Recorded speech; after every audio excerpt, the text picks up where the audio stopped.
एक घर में माँ बेटी रहती थी। रात का समय था। दरवाजे पर खटखटाने की आवाज आई।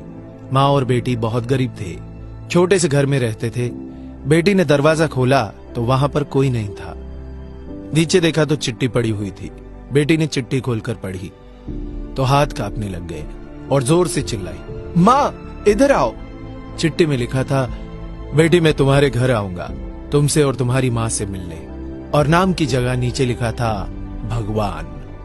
माँ ने कहा, यह शायद हमारी गली के किसी लड़के ने तुम्हें छेड़ने के लिए बहुत ही गंदी शरारत की है। लेकिन बेटी को माँ की बात पर यकीन ही नहीं हो रहा था। बेटी बोली, माँ पता नहीं क्यों मुझे ये सच लग रहा है। माँ को मनाकर बेटी और माँ दोनों तैयारी में लग गए। घर भले ही छोटा सा था लेकिन दिल बहुत अमीर। घर पर एक चटाई थी मेहमानों के लिए, वह ट्रंक से निकालकर बिछा दी। और रसोई घर में जाकर देखा तो खाने का एक दाना भी नहीं था। बेटी और माँ दोनों गहरी सोच में पड़ गए कि यदि भगवान सच में आ गए तो खाने में कुछ नहीं दे पाएंगे। आगे पीछे का कुछ नहीं सोचा।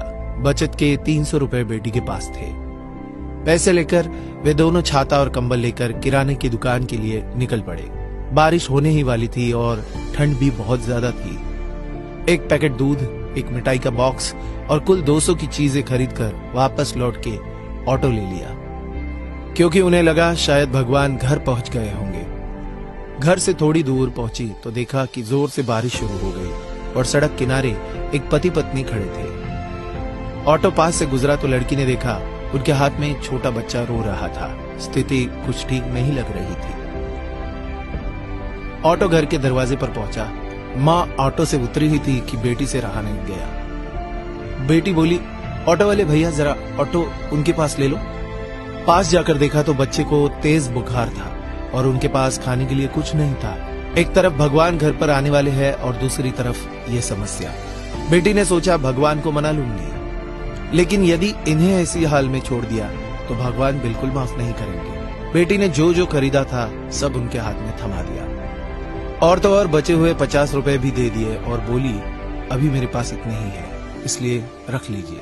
बारिश हो रही थी तो छाता भी दे दिया और बच्चे को ठंड ना लगे इसलिए कंबल भी। वहां से फटाफट घर पहुंची ये सोचकर कि भगवान आ गए होंगे। लेकिन दरवाजे पर माँ खड़ी थी। बोली, आने में इतनी देरी क्यों लगा दी बेटी? और यह देख, एक और चिट्ठी आई है, पता नहीं किसकी है। बेटी ने पढ़ना शुरू किया। उसमें लिखा था, बेटी आज तुमसे मिलकर बहुत खुशी हुई। पहले से दुबली हो गई हो लेकिन आज भी उतनी ही सुंदर हो। मिठाई बहुत अच्छी थी और तुम्हारे दिए हुए कंबल से बहुत आराम मिला। छाता देने के लिए धन्यवाद। बेटी अगली बार मिलते ही लौटा दूंगा। बेटी के तो होश उड़ गए। निशब्द होकर पीछे मुड़कर सड़क के किनारे देखा तो वहां कोई नहीं था। चिट्ठी में आगे लिखा था, इधर उधर मत ढूंढो मुझे, मैं तो कण-कण में हूं। जहां पवित्र हो सोच, मैं उस मन में हूं। यदि दिखे कोई जरूरतमंद तो मैं उस हर जन में हूं।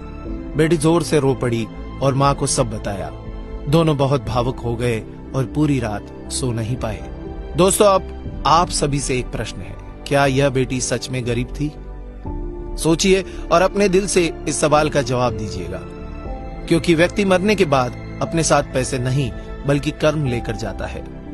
और जरूरी नहीं कि हर पैसे वाला व्यक्ति अच्छे कर्म लेकर जा रहा हो।